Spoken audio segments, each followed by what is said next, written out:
யாராவது ஒருத்தர் வாசிங்க ஐயா. லூக்கா எழுதின சுவிசேஷம் 2ஆம் அதிகாரம். தேவதூதன் 10ஆம் வசனம் வாசிங்க. 10ஆம் வசனம். தேவதூதன் அவர்களை நோக்கி பயப்படாதிருங்கள். இருங்க, கொஞ்சம் அப்படியே இருங்க. இப்ப வாசிங்க. தேவதூதன் அவர்களை நோக்கி பயப்படாதிருங்கள். இதோ எல்லா ஜனத்துக்கும் என்ன சொல்லுங்க, எல்லா ஜனத்துக்கும் நல்லா கவனிங்க. தேவதூதன் என்ன சொல்றாரு? அவர்களை நோக்கி பயப்படாதிருங்கள். யாரை நோக்கினா, இப்போ தூதன் இங்க வந்து நிக்கிறாரு. இங்க இருக்கிற ஜனத்தை உங்களை பார்த்து எல்லாரையும் சொல்றாரு, என்ன பண்ணாரு? பயப்படாதிருங்கள். இப்ப திடீர்னு யாரும் ஒருத்தர் வந்து இங்க நின்று அப்படியே ஒரு கருப்பு ட்ரெஸ், ஏதாவது ஒரு வெள்ளை ட்ரெஸ் பொண்ணு திடீர்னு என்ன பண்ண உட்காருங்களா? இங்க என்ன பண்ணுங்க? அலேலூயா, கரெக்டா சொல்றாங்கப்பா. ஒட்டா சவாரி போன்னு சொல்லி என்ன பண்ணுங்க? எந்த பக்கம் தான் பூந்து ஓடுவீங்கன்னு தெரியாது. இந்த மலைகள்லாம் பூந்து என்ன பண்ணுவீங்க? மலையெல்லாம் பேத்துன்னு ஓடுவீங்க. திடீர்னு யாராவது வந்து நின்னாக்கா அப்பதான் யாராவது சொல்றாரு பயப்படாதிருங்கள். நான் சொல்ல தேவதூதன் வந்து என்ன பண்ண பயப்படாதீர்கள். இதோ வாசிங்க சிஸ்டர், எல்லா ஜனத்திற்கும் இப்ப வந்துக்கிற உங்களுக்கு எல்லாருக்கும், உங்களுக்கு மட்டும் இல்ல, இந்த ஊர் என்ன சொல்றீங்க? இந்த ஊர் பேருனா தேவந்தவாடி ஊர் கிராமத்துக்கு இங்க வந்திருக்கிற ஜனங்களுக்கும் சொல்லுங்க, வாசிங்க. மிகுந்த சந்தோஷம் உண்டாக்கும் நற்செய்தியை உங்களுக்கு அறிவிக்கிறேன். பாருங்க, தேவ தூதனே பரலோகத்திலிருந்து தேவதூதன் அனுப்பிச்சு உங்களுக்கு நல்ல ஒரு சந்தோஷம் உண்டாகும்படி ஒரு நல்ல நற்செய்தி உங்களுக்கு என்ன பண்றேன் சொல்ல வந்துக்கிறேன் அப்படின்ட்டு அந்த தேவதூதன் சொல்றாரு. அடுத்த வசந்த வாசிங்க சிஸ்டர். இன்று கர்த்தராகிய கிறிஸ்து என்னும் ரட்சகர் உங்களுக்கு தாவீதின் ஊரிலே பிறந்திருக்கிறார். என்ன பண்ணாரு? உங்களுக்காக ஒரு ரட்சகர், உலக ரட்சகர். எல்லாருக்கும் என்ன பண்ணாரு? கர்த்தர் என்ன பண்ணாரு? நம்ம பாவத்தை, உங்க பாவத்தை எல்லாம் நிறைய பேர் பாவம் செய்யாத ஒரு ஆள் கூட கிடையாது. எல்லாருடைய பாவத்தை ஏத்துன்னு அவர் மறைச்சவரு. ஆனா இன்னைக்கு என்ன சொன்னாங்க?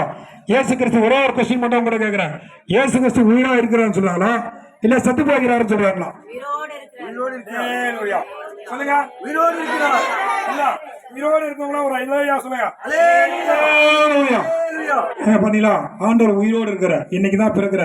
ஒவ்வொரு வருஷமும் அந்த 24ஆம் தேதி நைட்டு அவர் பிறக்கும் போது இந்த காலையில வந்து நம்ம கொண்டாடும் போது அவர் பிறந்த தினத்தை வந்து கொண்டாடும். ஏன்னா நம்மளுக்காக மறிச்சவர் அவர் தான். நம்ம பாவத்துக்காக, நம்ம மீறுதலுக்காக, நம்ம அக்கிரமங்களுக்காக, நம்ம மட்டும் இல்ல பாட்டம் முப்பாட்டம் செய்த அநியாய அக்கிரமங்களுக்காக மறிச்சவர் யாரானா நம்ம வீட்டுல யாரும் எந்த சொந்த பந்தம் ஒருத்தர் கூட என்ன பண்ண மாட்டாங்க, மறிக்க மாட்டாங்க. நம்மளுக்காக மறிச்சவரு இயேசு கிறிஸ்து ஒருவர் மட்டும்தான். அல்லேலூயா. ஒரு சின்ன பாருங்க, நீங்க யாரெல்லாம் இந்துவா இருக்கிறீங்களோ, நான் பக்கா இந்து குடும்பத்தை சேர்ந்தவன். 10 பேர் அண்ணன் தம்பி நாங்க. ஓகேங்களா? இருங்க, நெக்ஸ்ட் சொன்ன அடுத்த வருஷம் வாசிங்க சிஸ்டர். பிள்ளையை துணிகளில் சுற்றி முன்னணியில் கிடத்திருக்க காண்பீர்கள். இதுவே உங்களுக்கு அடையாளம். மரியாதை என்ன பண்ணானா, குழந்தைய பத்துட்டாங்க. ஆனா அந்த என்ன பண்ணாங்க, ஒரு சத்திரத்துல திரும்ப எல்லா ஜனமும், அந்த ஊர் ஜனமும், அந்த ராஜா எல்லாம் யாரா இருக்கு, சாஸ்திரிகள் எல்லாம் பார்க்க முடியாத அவங்க என்ன பண்ணாங்க, ஒரு சத்திரத்துல குழந்தை இந்த மாதிரி ஒரு இடம், அதான் அந்த படிக்கட்டுலாம் ஏறி வருவாங்க இல்லையா, அந்த இடத்துல முனையில என்ன பண்ணிக்கிறாங்க, இயேசு கிறிஸ்துவ அந்த குழந்தைய படுக்க வச்சிட்டாங்க. அப்ப எல்லோரும் வந்து என்ன பண்ணாங்க, அந்த குழந்தைய பாக்குறாங்க. இப்ப நீங்களும் என்ன பண்ணுங்க, நைட்டுக்குள்ள அவரை விசுவாசித்தீங்கன்னாக்கா அதான் வசனம் சொல்லு, நீங்கள் விசுவாசித்தால் தேவனுடைய மகிமையை காண்பீர்கள்னு. யாரெல்லாம் நம்பிக்கையோட இயேசுவே எனக்காக பிறந்தீர் ஆண்டவரே, என் ஜீவன் உள்ள நாளெல்லாம், நான் சாவர நாளெல்லாம் என் கூட இருந்த எண்ணெயும் என் பலத்தையும் என் குடும்பத்தில் இருக்கிற என் பிள்ளைங்க, பேரன் பேத்தி, வீட்டுக்கு கணவன், எல்லா அண்ணன் தம்பி இருக்க எல்லா சொந்தக்காரையும் காப்பாத்துங்க ஆண்டவர்னு சொல்லிட்டு நீங்க ஒவ்வொரு நாளும் யாரெல்லாம் சொல்றீங்களோ உங்களை எல்லாருமே, உங்களுக்கு வயசு அதிகமா ஆண்டவர் என்ன பண்ண தெரியுமா, சரீரத்துல எந்த ஒரு பலமீனும் வராது. நைட்ல ஒவ்வொரு நாளும் சொல்லி நீங்க தூங்குங்க. இயேசு கிறிஸ்து யாரு என்ன பண்ணா, அவர் வந்து மதமாற்ற சாமியே கிடையாதுங்க. நாங்க பாருங்க, அதனாலதான் சொல்ல வந்தா, நாங்க பக்கா இந்து குடும்பம். அதுவும் சாதாரண இந்து குடும்பம் இல்ல, ஒரிஜினல் இந்து குடும்பம். யாருனாக்கா மூணாசனி கும்பிடுற குடும்பம் தான் எல்லாம் ஒரிஜினல் இந்து சுவாமின்னு சொல்லுவாங்க, இந்து குடும்பம். யார் யார் ஒரிஜினல் குடும்பம்? இந்த ஐயர்களை தானே சொல்றாங்க. மூணாசனி அவங்க யாரை கும்பிடுறானுங்க, வெங்கடேஸ்வர பெருமாள் கும்பிடுறானுங்க, நான் தான் அப்படின்னு சொல்லி தான் பண்ணுவானுங்க ஒரிஜினல் அப்படின்றானுங்க. அதனால அந்த மாதிரி ஒரிஜினல் குடும்பத்தை வந்தவங்க இன்னைக்கும் எங்க பேர்ல நாங்க எதுவும் மாத்தல, எங்க சர்டிபிகேட்டை மாத்தல, எதுவுமே மாத்தல. ஏன்னா அவர் வந்து பாருங்க, அந்த ஜாதி மதம் அதெல்லாம் பாக்குறதுக்கு வரல. நீ இந்து வாரி யாரா ஒன்னாலும் இருந்துட்டு போ, அதை பத்தி இயேசு கிறிஸ்துக்கு வரல. ஆனா அவர் என்னன்னா, இங்க வந்துக்கிற ஒவ்வொருவரையும் அருமையா ஆண்டவர் நேசிக்கிறாரு. இந்த மாதிரி என்னைய நேசிச்சாரு. 10 பேர் அண்ணந்தம்பிங்க எங்க குடும்பத்துல, நிறைய பெரிய 80 பேர் எங்க வீட்டுல.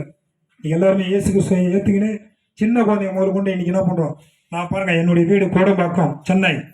நான் எங்கே வந்திருக்கிறேன் பாருங்க. ஏன்னா நான் மறிச்சேன்னா பரலோகம் போவேன், ஆண்டவரை நான் ஏற்றுக்கினேன்.